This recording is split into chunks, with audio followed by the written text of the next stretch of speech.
silence isn't always quiet. Sometimes it listens, sometimes it waits to speak. The message came through at 3:17 a.m., not through a call, not even a text, but through a podcast. A true crime series called Kill Switch had just dropped a new episode, except no one recorded it. Not the hosts, not the producers. And yet, there it was, episode 42. Hello, Evelyn. I thought it only fair you hear the music before the next act. This one's personal. The voice was masked, digitally altered, but the cadence was unmistakable. It was him, or someone pretending to be. The episode ran for 4 minutes and 22 seconds.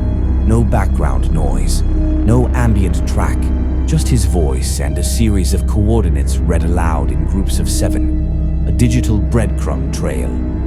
And one final sentence. Let them hear you fail again. Then silence. Shaw, angry. This went out to over 200,000 subscribers. The entire country's listening to this lunatic. Evelyn, calmly. Good. That means he wants us to respond. The coordinates led them to a podcast studio in Shoreditch, abandoned for years. Its walls lined with foam panels and reel-to-reel recorders. At the center of the studio, seated upright in a host's chair, was the body. Female, 20s, former intern at Kill Switch. Mouth duct-taped shut, a studio mic forced between her teeth. And written on the wall in crimson paint. Still listening, Evelyn? Shaw turned away in disgust. Evelyn stood frozen. She recognized the victim. Not personally, but professionally. The intern had once filed a complaint against a profiler, against her. The realization hit like a slap. He wasn't choosing random victims. He was choosing her history. The podcast wasn't a broadcast. It was an accusation. Back at Scotland Yard, the tech team pulled metadata from the pirated episode. The signal bounced off 3 dead servers and a private node in Vienna. But tucked inside the audio file, buried under layers of sound, was a second voice. Female, whispering. Just 3 words. He's watching her. Evelyn. There's more than one voice in the room now. And as the case deepened, so did the game. It wasn't just a performance anymore. It was a duet. Dr. Evelyn Hart hadn't opened the Vienna file in 6 years. It was buried deep in a locked drawer, sealed behind denial and dust. A ghost she chose not to revisit. But now it had clawed its way back to the surface, dragged out not by memory, but by a killer who knew exactly where to strike. She sat on the floor of her flat, surrounded by folders that once meant closure. Now they whispered failure. Each case she touched, each victim she couldn't save. Names that had faded from headlines, but never from her mind. Her fingers stopped on one file. Sophie Lang, Vienna, 2019. Found in an abandoned school auditorium, bound to a chair. Her head tilted at a perfect 45 degrees toward a ticking metronome. Her eyes still open, still watching. Evelyn remembered the scent of that room, the faint mold, the copper tang of blood, the unmistakable presence of a mind far more patient than hers.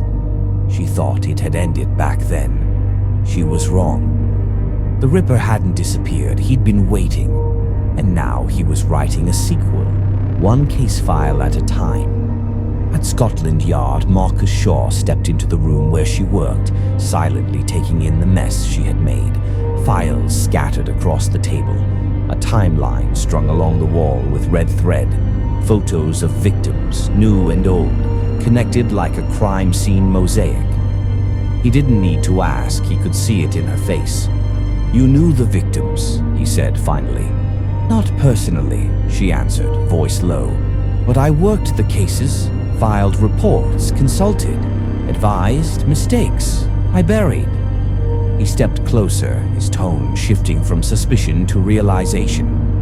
"He's not picking them randomly. He's building something." She met his eyes. "No," she said. "He's rebuilding me." The next clue didn't come through a phone or podcast. It came with a corpse. A rooftop garden on a closed asylum, forgotten by most, but not by Evelyn. Years ago, she'd spoken there, a lecture titled Predicting Predators. Now it was a stage. The victim lay posed in a hospital gown, hands clasped like prayer. Black charcoal smeared around the eyes as if to blind her in death, and at her feet, traced carefully in dust, "You didn't predict me." Shaw stood beside her, stunned. Evelyn said nothing. Her silence spoke volumes. The message wasn't about arrogance. It was about revenge. Later, alone in her flat, Evelyn stared into her bathroom mirror, not at the tired face, at the eyes. And something stared back. It wasn't the killer, not yet. It was herself, a version she hadn't seen in years. The profiler, the hunter, the one who used to know where to look. Until Vienna. She touched the glass lightly as if testing whether her reflection was still real. The killer wasn't just targeting her career. He was unmaking her story and rewriting it through her eyes. The murder happened live. A podcast called London After Midnight, a niche crime show with barely 300 listeners, was airing a new episode. But halfway through, the audio cut to something else. Heavy breathing, a dragging sound, and then silence. Then a voice, familiar, steady, taunting. "Dr. Evelyn Hart, still listening? Let's make this one personal." The stream ended abruptly, but not before the audience heard a scream, and the sound of a blade drawn across a surface. Scotland Yard was already buzzing when Evelyn arrived. Shaw met her at the entrance, holding a tablet with the recorded audio. "She was killed while they were recording," he said grimly. Evelyn put on the headphones. She listened, not just to the scream, but to the pacing, the rhythm, the performance. "This wasn't just a message," she said. "It was theater." Shaw raised an eyebrow. She nodded. "He's not killing for thrill. He's killing for narrative. He wants control of the story."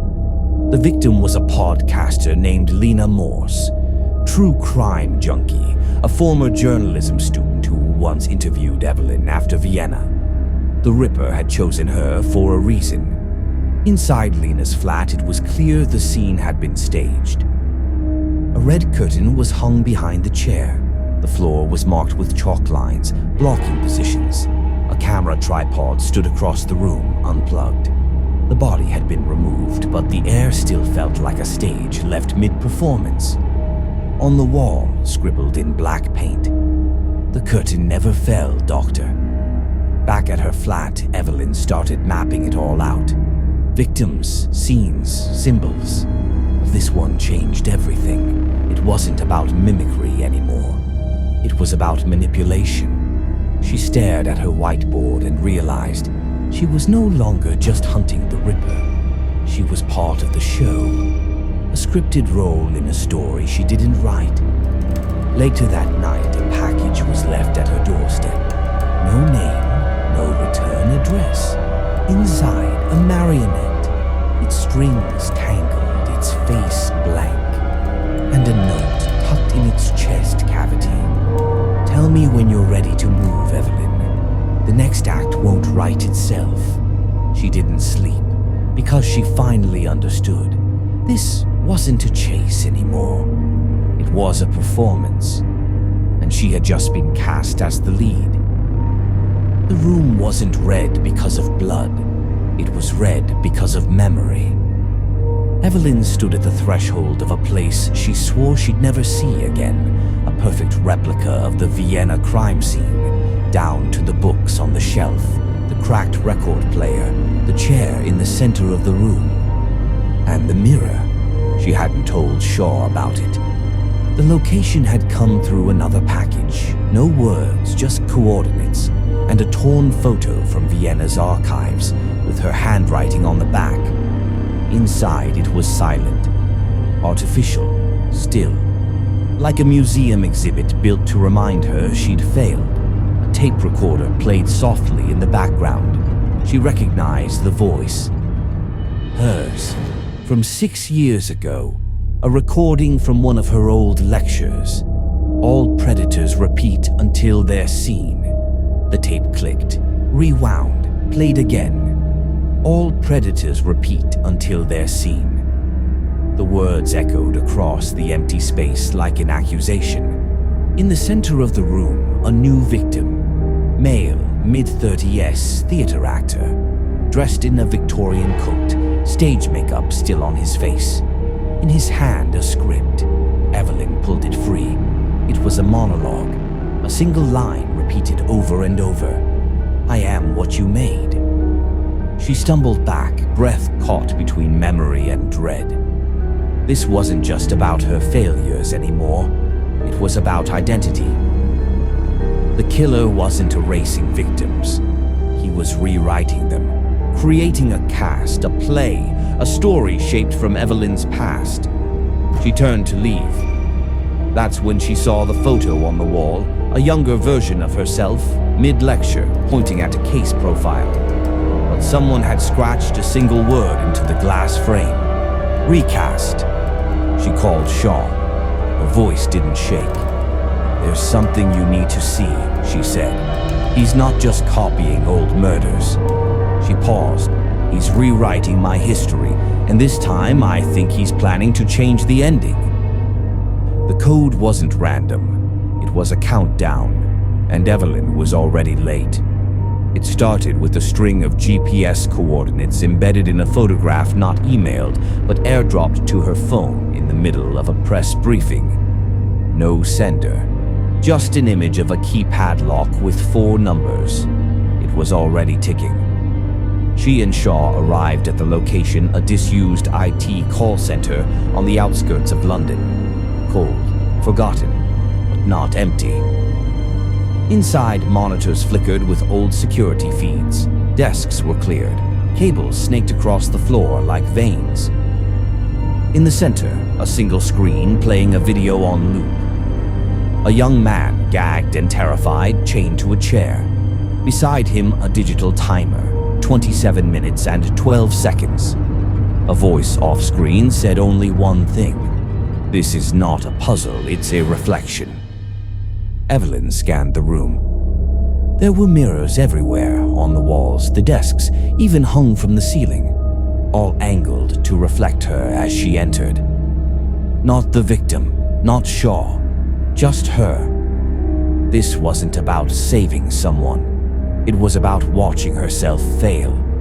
They found the victim minutes too late. Door jammed, system locked. The screen went black, and then a final message appeared. Exit code Hart. Your error, your pattern, your move. Back at the yard, Evelyn stared at the board of names.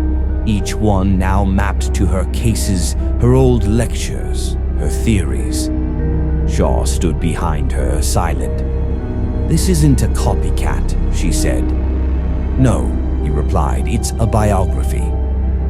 She finally opened her Vienna journal. At the very last page, something new had been written, words she didn't put there. "You never left Vienna. You just changed clothes." The final message came that night, a voicemail from an unknown number. No words, just breathing. And in the background, a metronome, ticking. Evelyn didn't tell Shaw where she was going.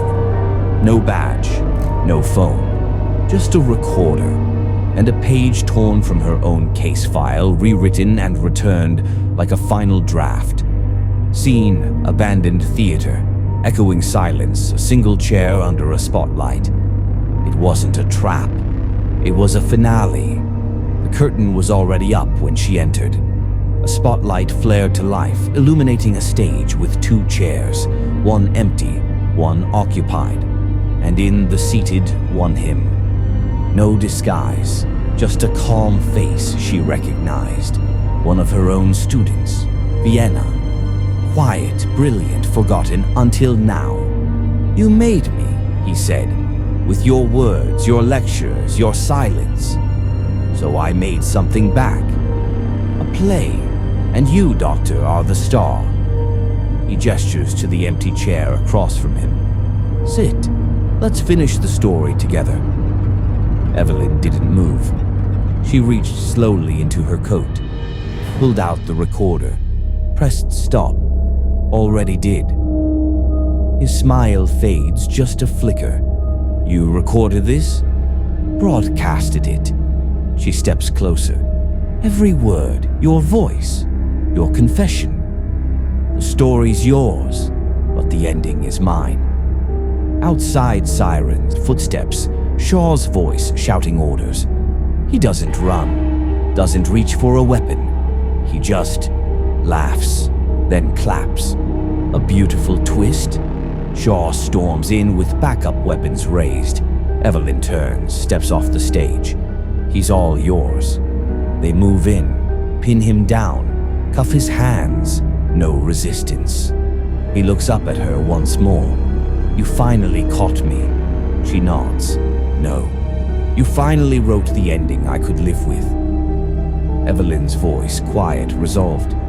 He built a stage from my life, killed to rewrite my failures.